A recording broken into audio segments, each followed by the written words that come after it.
ফের তৃণমূল সাংসদ কল্যাণ বন্দ্যোপাধ্যায়ের নিশানায় বিজেপি। তিনি বলছেন 31শে জানুয়ারি থেকে 9 ফেব্রুয়ারি পর্যন্ত সংসদের যে অধিবেশন শুরু হতে চলেছে সেটাই শেষবারের মতন যাত্রা হবে বিজেপি সাংসদদের। এরপর আর সংসদে ঢুকতে পারবেন না তারা। ডানকুনি সভা থেকে এইভাবেই হুঁশিয়ারি ছুটছেন কল্যাণ বন্দ্যোপাধ্যায় তৃণমূল সাংসদ। তিনি বলছেন তোমাদের ইডি আছে, সিআইএসএফ আছে, আর আমাদের পাশে আছে মানুষ। যতই চেষ্টা করুন বাংলার মানুষের মন থেকে মমতা বন্দ্যোপাধ্যায়ের নাম মুছতে পারবেন না। আগামী নির্বাচনে বিজেপিকে যোগ্য জবাব দিতে হবে। ডানকুনি সভা থেকে বিজেপিকে আক্রমণ করে হুঙ্কার ছাড়ছেন কল্যাণ বন্দ্যোপাধ্যায়। একেবারে বলে দিচ্ছেন যে 31শে জানুয়ারি থেকে 9 ফেব্রুয়ারি পর্যন্ত যে অধিবেশন শুরু হতে চলেছে, আপনারা জানেন যে বাজেট অধিবেশন শুরু হতে চলেছে, সেটাই হবে বিজেপির সাংসদদের শেষ সংসদ যাত্রা। এরপরে আর বিজেপি সংসদে প্রবেশ করতে পারবে না।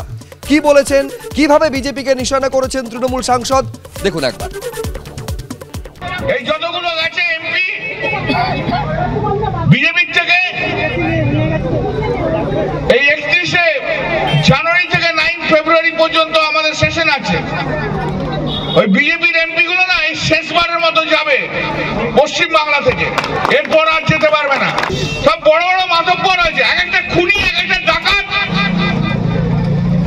এক একজন তুই নির্বাচনে যেতে না। কেউ কেউ আবার বলছে ওনারা কোর্টে যান। আরে আমরা কোর্টে যাই না তোমাদের মতো, আমরা থাকি ভোটে। ভোটে এসো ক্ষমতা থাকে, কোর্টে কেন এতো? আমরা থাকি ভোটে। তোমরা সারা বছর সিআইএসএফ, ইডি আর কোর্ট এই তো নিয়ে আছো, মানুষের পাশে কখনো তোমাদের দেখতে পাওয়া যায় না।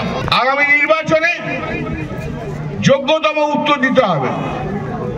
যতই চেষ্টা করো না কেন, যাই চেষ্টা করো না কেন, বাংলার মানুষের অন্তরের মধ্যে, মনের মধ্যে যার নাম লেখা রয়েছে তার নাম মমতা বন্দ্যোপাধ্যায়, সেই নাম বুঝতে কেউ পারবে না।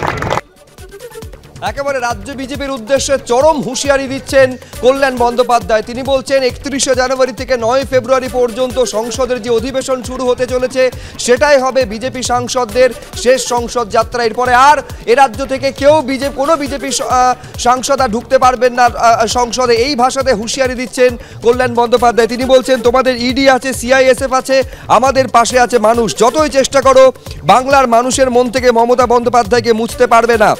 আগামী নির্বাচনে বিজেপিকে যোগ্য জবাব দিতে হবে বলে হুঙ্কার ছাড়ছেন কল্যাণ বন্দ্যোপাধ্যায়।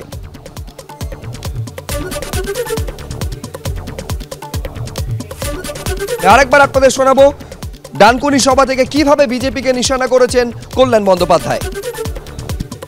এই যতগুলো গেছে এমপি বিজেপির থেকে এই 31শে জানুয়ারি থেকে 9 ফেব্রুয়ারি পর্যন্ত আমাদের সেশন আছে। ওই বিজেপির এমপি গুলো না এই শেষবারের মতো যাবে পশ্চিম বাংলা থেকে, এরপর আর যেতে পারবে না।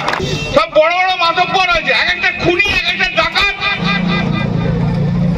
এক একজন তুই নির্বাচনে যেতে না। কেউ কেউ আবার বলছে ওনারা কোর্টে যান। আরে আমরা কোর্টে যাই না তোমাদের মতো, আমরা থাকি ভোটে। ভোটে এসো ক্ষমতা থাকে, কোর্টে কেন এতো? আমরা থাকি ভোটে। তোমরা সারা বছর সিআইএসএফ, ইডি আর কোর্ট এই তো নিয়ে আছো, মানুষের পাশে কখনো তোমাদের দেখতে পাওয়া যায় না। আগামী নির্বাচনে যোগ্যতম উত্তর দিতে হবে। যতই চেষ্টা করো না কেন, যাই চেষ্টা করো না কেন, বাংলার মানুষের অন্তরের মধ্যে, মনের মধ্যে যার নাম লেখা রয়েছে তার নাম মমতা বন্দ্যোপাধ্যায়, সেই নাম বুঝতে কেউ পারবে না। রাজ্য বিজেপির মুখপাত্র শ্রমিক ভট্টাচার্যের সঙ্গে ফোনে আমরা এই মুহূর্তে যোগাযোগ করতে পেরেছি। শ্রমিকদা, আপনারা একেবারে অমিত শাহর বেঁধে দেওয়া 35টা আসনের টার্গেটকে সামনে রেখে একেবারে লড়াই করছেন বলে দাবি করছেন। কল্যাণ বন্দ্যোপাধ্যায় বলছেন যতই চেষ্টা করুন 35 তো অনেক দূর, বুঝিয়ে দিচ্ছেন পাবেন শূন্য। দেখুন, শূন্য কি ডাবল শূন্য সেটা তো অনেক পরের কথা, তবে এটা নিশ্চিত সামনে যে লোকসভা 2024-এর মে মাসে যে লোকসভা বা এপ্রিল মার্চ যখনই হোক না কেন, এটা তার জীবনের শেষ অধিবেশন। সেটাই অবচেতন মনে ওনাকে তাড়া করে বেড়াচ্ছে। সেটাই আজকে বক্তৃতার মধ্যে দিয়ে উনি মানুষের সামনে বলেছেন যে বিজেপি সাংসদদের এটাই শেষ সংসদ যাত্রা। ঠিকই বলেছেন, আসলে ওনার মনের মধ্যে ওটা আছে। ওনার দল ওকে প্রার্থী করবেন কিনা আমাদের জানা নেই, কারণ ওর বক্তব্যের কোনো গ্রহণযোগ্যতা দলের মধ্যেই নেই। উনি এরকম বলেন আর কোর্টের কথা বলছেন। একবার ট্র্যাক রেকর্ডটা জানান মানুষের কাছে।